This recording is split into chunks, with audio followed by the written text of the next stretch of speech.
곤충에 장구애비라는 벌레가 있는데요. 자기를 해치려는 적이 나타나면 몸을 뒤집어 죽은 채 한다고 합니다.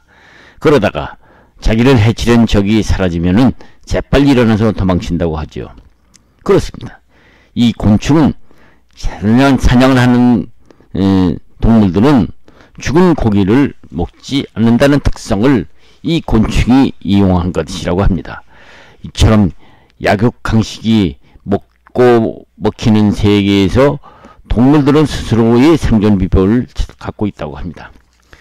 요즘 신문지상을 보면 죄를 짓고도 교묘히 피해가려는 것 때문에 스스로의 양심을 버리고 무슨 사건이건 그 사건을 합리화시키고 가책도 없이 자기만 잘 먹고 잘 사는 것이 정당한 것처럼 여기는 자들이 법의 심판을 피해 가려는 것을 보면은 왜 그렇게 사는지 회의적일 때가 많이 있죠. 죄가 있으면 당연히 벌을 받아야 하는 세상이지만 죄가 있으면서도 그 죄가 없는 것처럼 합리화시키고 아무런 가책도 없이 마치 죄가 없는 것처럼 우기는 세상이 있기 때문이 문제지요. 자, 그러면 그 죄라는 것이 무엇인가부터 한번 살펴보기로 합시다. 죄란 무엇인가?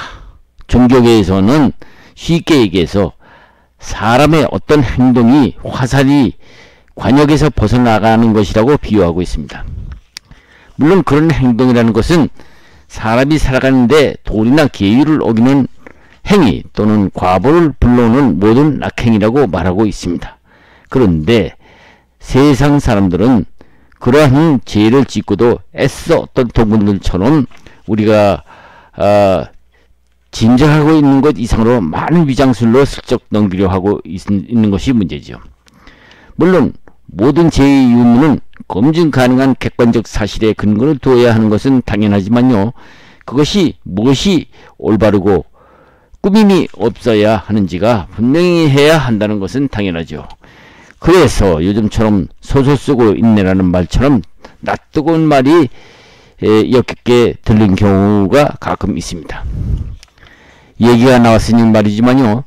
소설 쓰네라는 말이 소설과 무슨 관계가 있다고 걸핏하면 요사이 정치권 청문회장에서 보면은 소설 쓰네라는 말을 해제하는 것일까요? 생각해 보십시다. 소설이라는 뜻은 사실 또는 작가의 상상력에 바탕을 두고 사실과는 좀 다르지만은 얘기를 꾸며나가는 삼체 문학 형식이라고 되어 있습니다. 그런데 소설 쓰다라는 말 말고 소설이라는 말의 뉘앙스가 왜 다른지를 생각해 보신 적이 있습니까? 소설 쓰다와 소설과는 큰 차이가 있습니다. 흔히 소설 쓰다라는 말은 지어내어 말을 하거나 거짓말을 한다는 뜻인데요.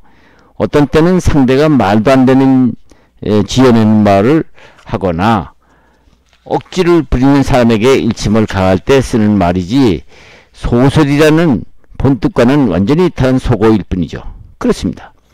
소설은 사실을 작가의 상상력으로 진실을 말하고자 하는 것이라면은 소설 쓰다라와 같이 요사이 정치인들이 흔히 쓰는 속어는 어디까지나 진실이 아닌 거짓, 왜곡이나 착오이거나 은폐 등을 뜻하는 것으로 소설의 진실 개념을 모독하는 용어일 뿐이죠.